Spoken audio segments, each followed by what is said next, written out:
महागुरुओं और महापुरुषों का सच्चे दिल से खराज अकीदत पेश करते हुए हिंदुस्तान के आईन को लिखने वाले बाबा भीमराव अम्बेडकर जी और शोषित, दलित, वंचित, पिछड़े महिलाओं के शुभचिंतक बहुजन समाज पार्टी के संरक्षक मान्यवर काशीराम जी को सच्चे दिल से खराज अकीदत पेश करती हूँ। उसके साथ ही साथ मैं हम सबकी नेता आदरणीय बहन जी का बहुत आभार प्रकट करती हूँ आलमगढ़ की जनता की तरफ से और इस लोकसभा घोसी की जनता की तरफ से मैं बहुत बहुत आभार प्रकट करती हूँ। अभी पूर्व में तमाम साथियों ने, हमारे तमाम आदरणीय नेताओं ने इस चुनाव के समीकरण को और चुनावी बातों को बताने का काम किया है। वक्त कम है, मैं सिर्फ आपसे गुजारिश करती हूँ, इस चुनावी जनसभा में आए हुए इस आजमगढ़ के मंडल के सम्मानित मेरी माएं और बहनें, इतनी शिद्दत की धूप में आप सब अपने नेता, आप सब अपनी नेता आदरणीय बहन जी का स्वागत करने के लिए, उनके सम्मान के लिए, उनकी बातों को सुनने के लिए आप यहाँ सुबह से बैठे हुए हैं। मैं सबिया अंसारी आप सबकी इस तपस्या, इस संघर्ष को क्रांतिकारी सलाम करती हूँ। चुनावी समय है और चुनाव की ही बात होनी चाहिए। वक्त की नजाकत को देखते हुए हमारे मेरे तमाम सर्व समाज के लोगों, मैं आपसे गुजारिश करती हूँ कि बहन कुमारी मायावती जी वो नेता हैं जिन्होंने हर समाज के उस बेटे और बेटी को नेता बनाने का काम किया है, जिसने अपने समाज के अधिकारों के लिए, उसकी समानता के लिए, उसके सम्मान की लड़ाई लड़ने का काम किया है। सर्व समाज के सारे ने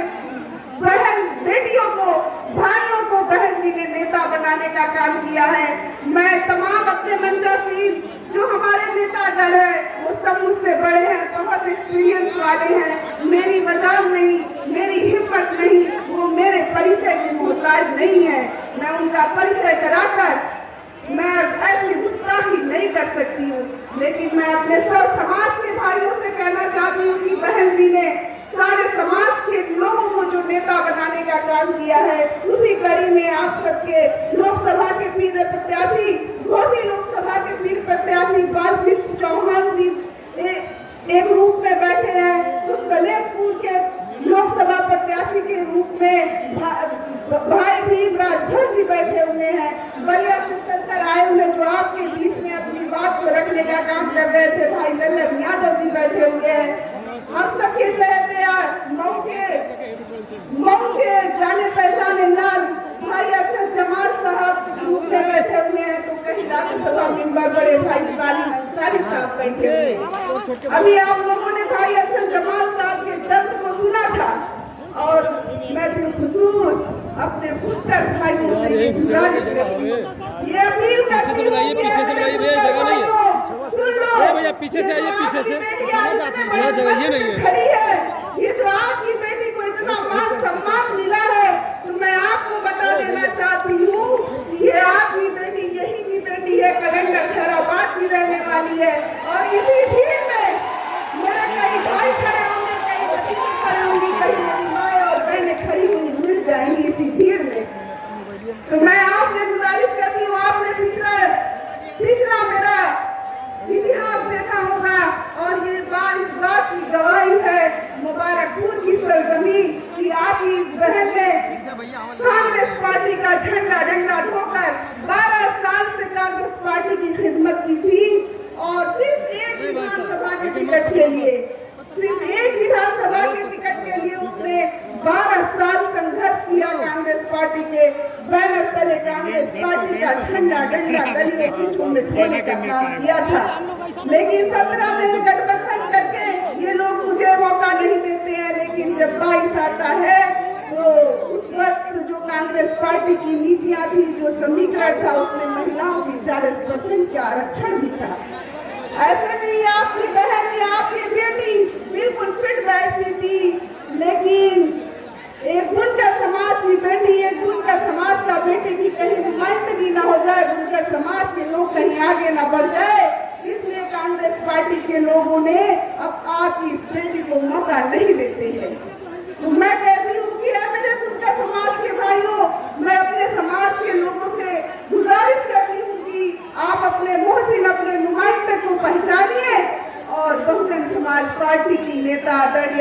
बहन जी की नीतियों में विश्वास रखते हुए आज जो भी उत्तर प्रदेश हो या आजमगढ़ का मंडल हो, जहाँ भी बहुजन समाज पार्टी के प्रत्याशी चुनाव लड़ रहे हैं, आप उनको भरपूर समर्थन दीजिए और बसपा की सरकार बनाने का काम कीजिए। यही मैं आपसे गुजारिश करती हूँ। छोटी सी एक बात मेरी रह गई थी कि मैं आपसे बताना चाहूँ कि पिछले दिनों में बहुत सारे लोगों ने बहुत सारी बातें की थी, लेकिन अगर आज मौका आया है मेरे बुनकर समाज के भाइयों अपने समाज को स्थापित करने के लिए, तो आप सब लोग इस नीले झंडे के बैनर तले 25 मई हो या 1 तारीख हो, सभी प्रत्याशियों को अपना बहुमूल्य वोट देकर अपने इस बहन का मान सम्मान बचाने का काम करिएगा। बहुत बहुत शुक्रिया, आभार।